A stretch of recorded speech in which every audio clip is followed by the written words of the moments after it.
Quarta-feira, dia 19 de março, e o Linha de Frente já está no ar.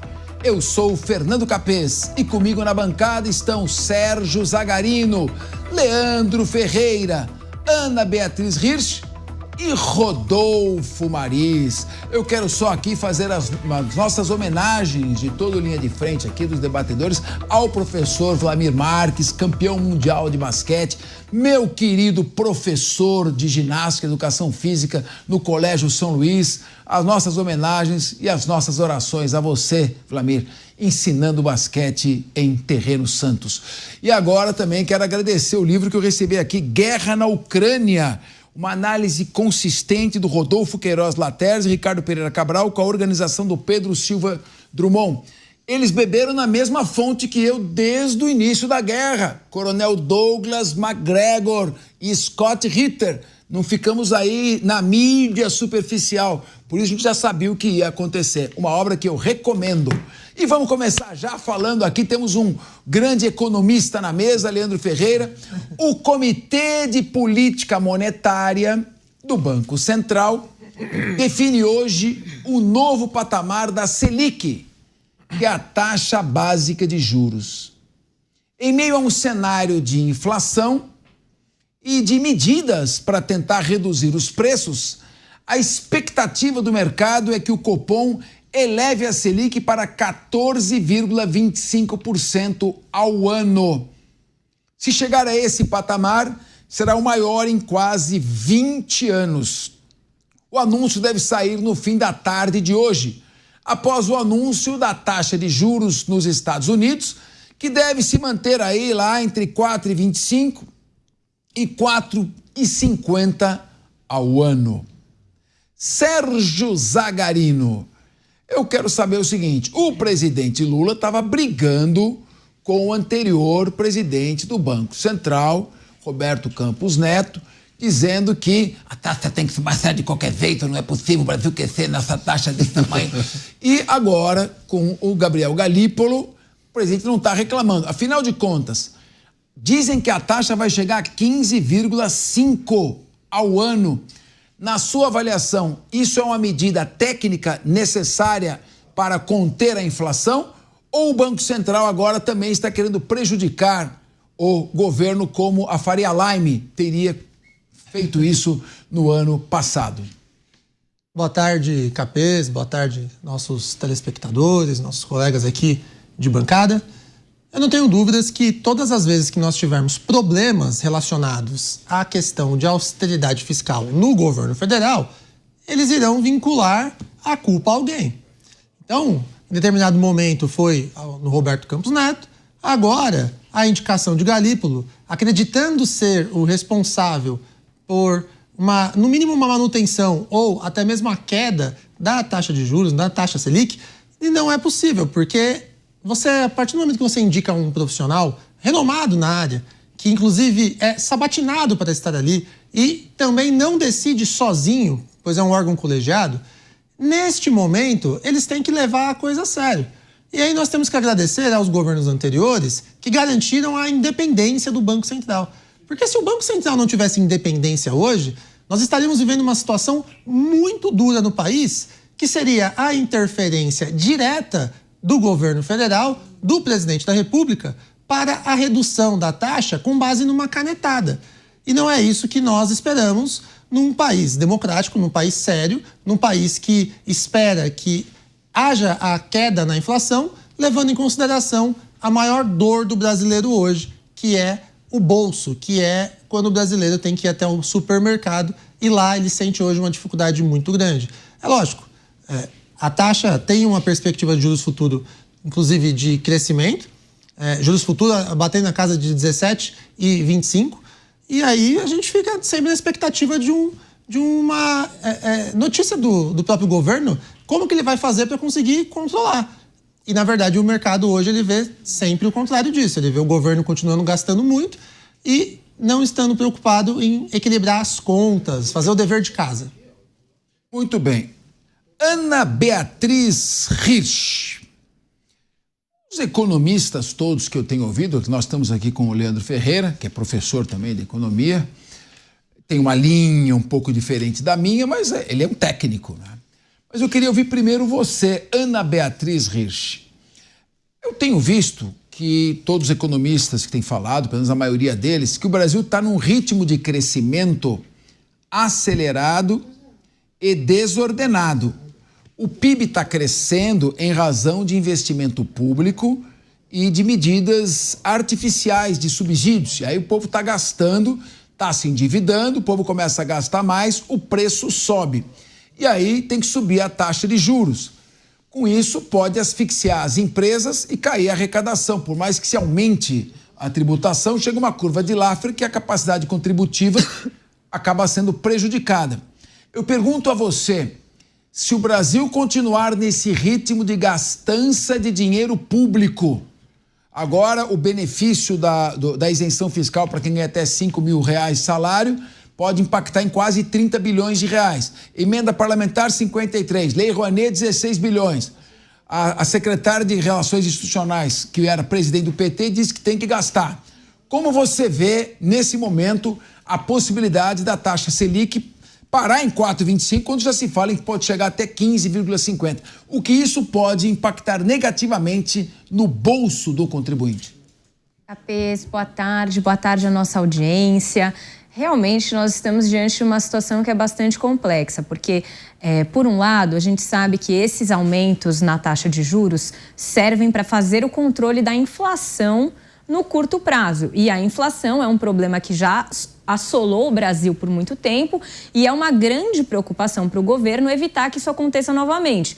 Muito embora quem vai no supermercado sabe que as coisas já não estão lá muito boas. O ponto, e aí é a minha grande crítica ao governo, é que nós estamos falando aqui de medidas para, de alguma forma, tentar conter essa inflação apenas no curto prazo, sem instrumentos que façam com que essa redução da inflação e aí, consequentemente, conseguir reduzir a taxa de juros aconteça de forma sustentável ao longo do tempo. O que nós estamos vendo aqui são, assim, tapar sol com a peneira, enquanto lá na frente, provavelmente, poderemos ter efeitos ainda piores, ainda mais prejudiciais à população. Então, me preocupa bastante. Sei que no curto prazo não há muito a se fazer, a não ser fazer mesmo esses aumentos de taxa de juros. O pouco que eu estudei de economia na minha vida, eu entendi que isso é necessário, mas o que me preocupa é a falta de planejamento para o médio e para o longo prazo. Muito bem. Rodolfo Maris, claro que vamos deixar o Leandro Ferreira aqui por último para ele fazer a análise dele após ouvir todos os comentários. Pois não, Capês. Meu querido Rodolfo Maris, você que come 30 ovos por dia. Pegou esse negócio dos Pegou os 30 ovos por dia.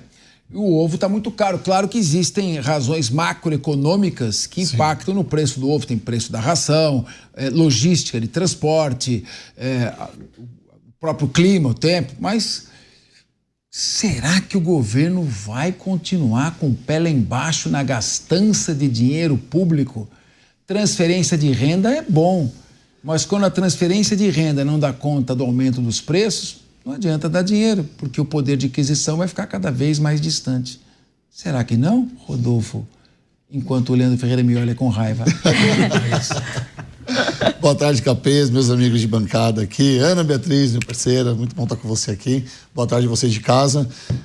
A pergunta do Capês é perspicaz, porque nós vivemos um governo populista, né? E as narrativas, elas são as mais amplas possíveis para tentar colocar na cabeça do cidadão que os preços dos alimentos vai dar uma caída, né? Você que vai ao supermercado, ao açougue, avícola, eu sei que nas periferias ainda existe as avícolas que compram ali os ovos, os peitos de frango e tudo mais.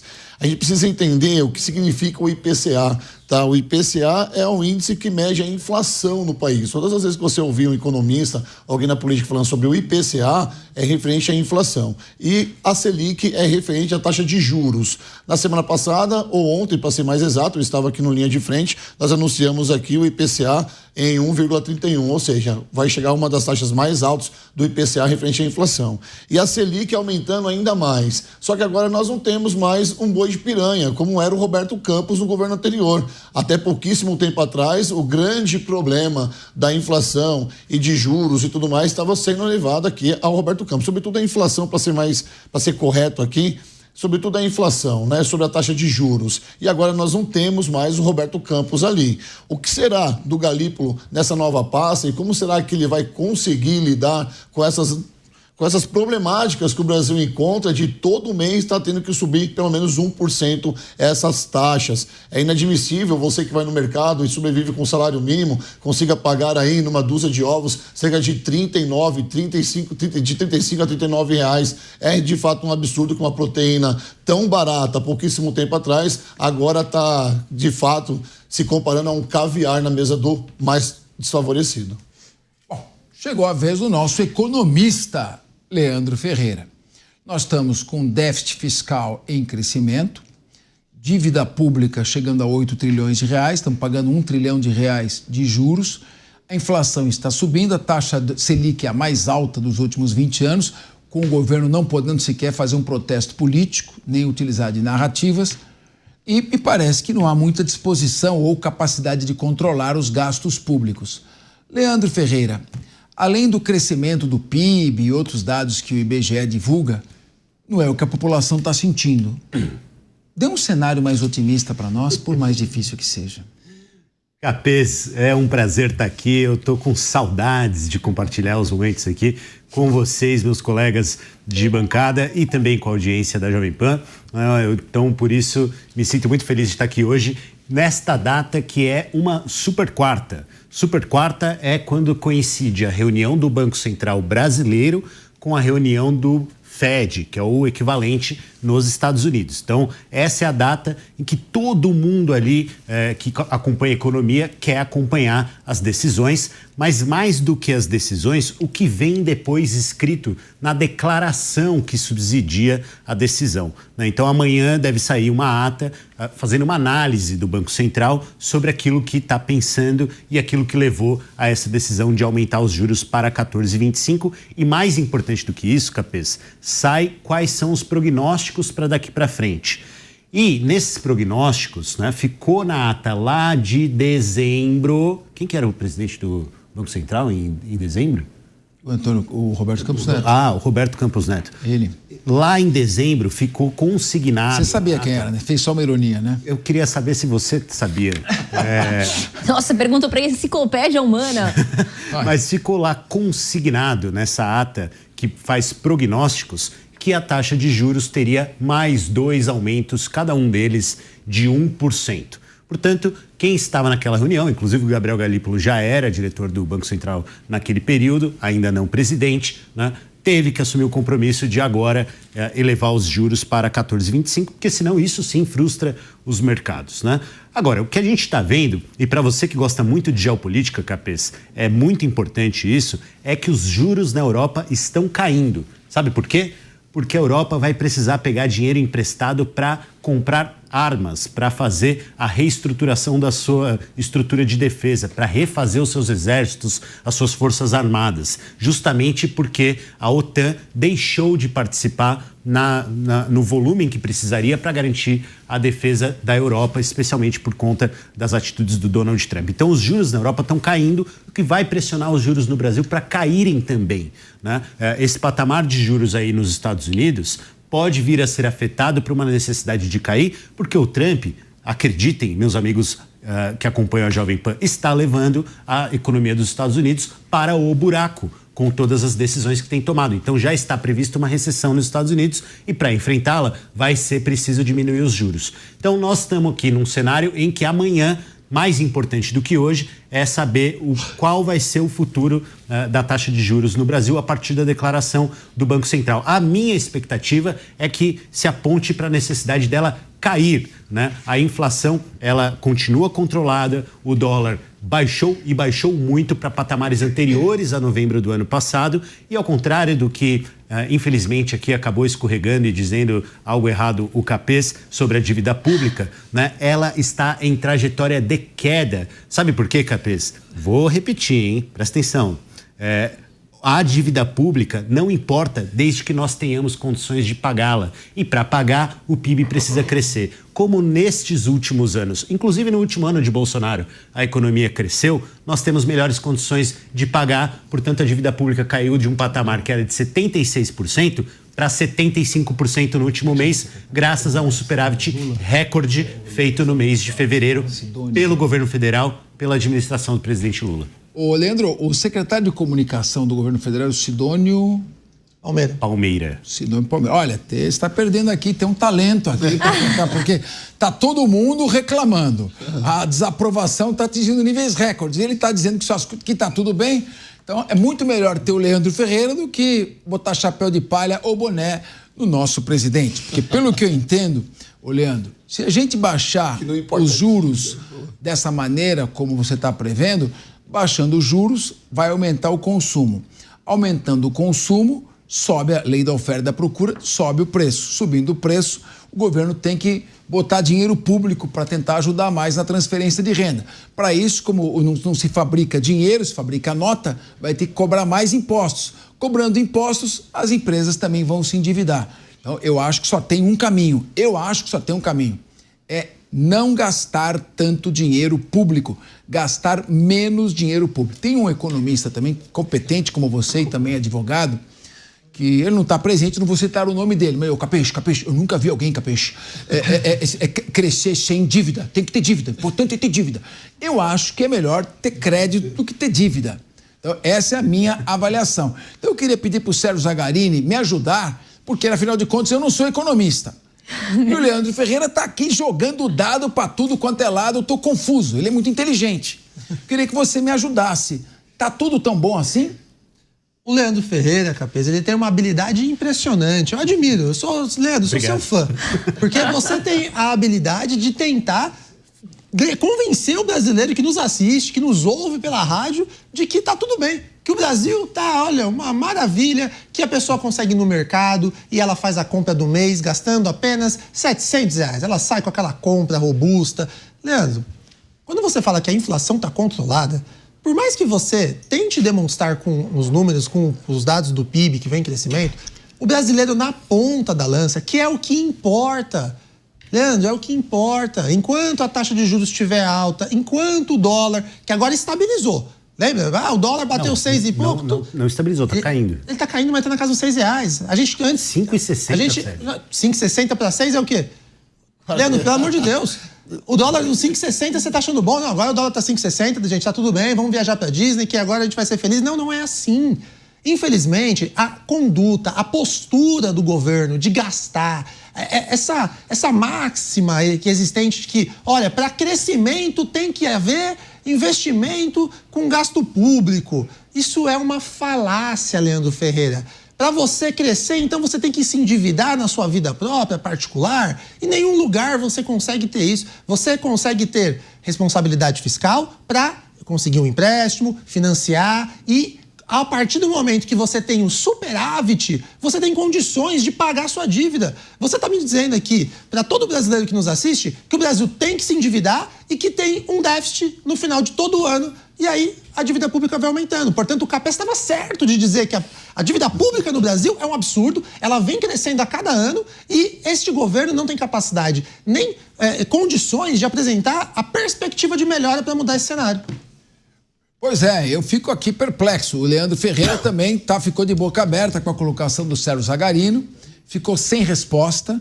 Eu vou pedir para o Rodolfo Maris dar uma palavra enquanto ele vai pesquisando os dados, porque a dívida pública nossa, de fato, está batendo 7 trilhões de reais. É isso aí. É muito dinheiro. 1 trilhão de juros. E quando o governo tem que subir a taxa de juros para conter a inflação, ele aumenta a dívida pública também. Então, é preciso ter um pouco... O Congresso Nacional tem que colaborar também. Tá com uma boca de jacaré, não, boca de hipopótamo quando você entra no Rio, para pegar a emenda parlamentar, tá, 53 bilhões de reais para cumprir a função deles, que é votar projeto de lei. Desculpa, isso não é colaborar com o país. E o presidente também tem que ter força para não precisar se submeter a esse tipo de chantagem. E gastar dinheiro. O Rodolfo Maris, eu pergunto, enquanto o Leandro Ferreira estuda para dar uma resposta à fala dura, assertiva do Sérgio Zagarino, o Sérgio foi no fígado do Leandro Ferreira. E ele está nervoso, ele vai responder daqui a pouco. Eu queria ouvir você, Rodolfo Maris. O que vai fazer o governo no momento em que não pode mais falar de Yanomami, Agora da democracia também já está meio passando do ponto. A questão da mata, do Amazônia, da Pantanal, do não sei o quê. A hora que chegar o momento, chega assim, amigo, os boletos estão chegando, eu preciso pagar. O que vai ser do governo? Enquanto o Leandro Ferreira prepara mais uma boa notícia. Duas coisas. Eu vou começar por essa sua resposta, depois quero pegar uma fala do Leandro aqui. Você vê que as medidas do governo, ela já vem mudando, tá, Capês? Ontem foi anunciado a questão da Minha Casa Minha Vida, né? Para pessoas que ganham até 12 mil reais. Antes era até 8, agora está subindo para 12. Ou seja, aquelas velhas pautas do PT estão de volta. O governo, nesse ano, no Lula 3, teve muita dificuldade para emplacar, de fato, as suas bandeiras de campanha. Tendo em vista a isenção do imposto de renda, tendo em vista também o pé de meia, que passou 6 bilhões, sem que nós tenhamos ainda o orçamento de 2025. Isso passou na bacia das almas, assim, né? Empurraram com a barriga e acabou indo. A gente nem sabe de onde vem esse dinheiro e como é que a gente vai subsidiar esse pé de meia com 6 bilhões, tendo em vista que o orçamento, repito, ainda não saiu, 2025, tá? 19 de março de 2025. E agora, ontem foi anunciado a questão do Minha Casa Minha Vida. Bandeiras que já foi do Lula 1, já foi do Lula 2 e agora tem de placar no Lula 3, porque não tem nova pauta, não tem uma ideia nova, não renova as coisas.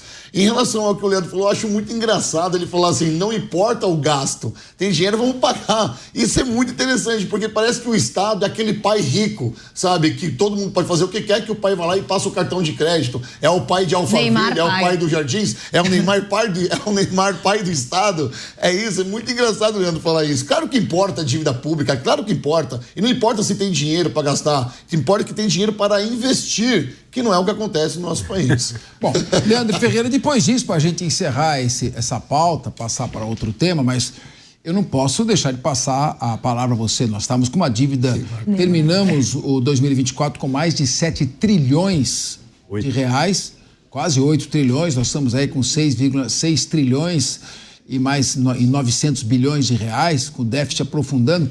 Eu pergunto, você, como um economista, se pudesse aconselhar o governo, diria ao Fernando Haddad para que aconselhasse o presidente a gastar menos dinheiro público, ou como um keynesiano convicto, diria, continue gastando, gastem bastante. Eu quero ouvir a sua opinião, como profissional.